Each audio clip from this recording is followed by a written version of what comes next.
Ohatran'ny hoe donc atao hoe tara agnambotsika raha izay ny filazana azy. Tokony handray vahiny tsika androany ary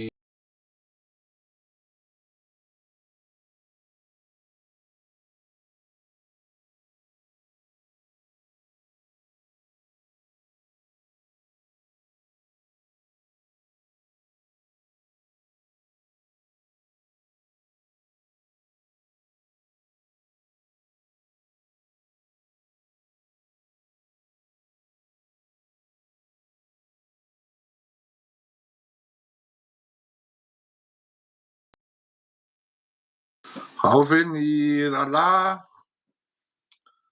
ao ve ianao ny akama mahazaka raha tsy madiso, ao ve ianao tompoko?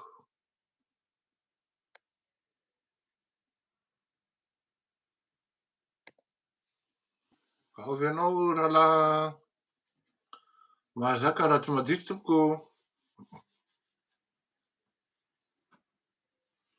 Tokony misy rahalahy antsika izay manko avy any Moscou tokony hiditra eto miaraka amintsika eto fa izy tsy manana Facebook dia izay no olana amintsika androany.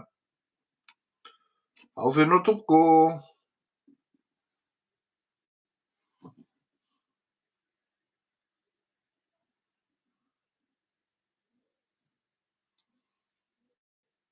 Allo, ao ve ianao tompoko?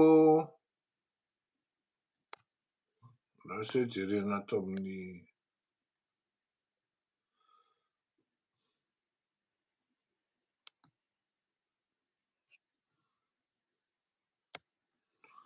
trantsao ahoana re zany nanaovantsika an'ity zavatra ity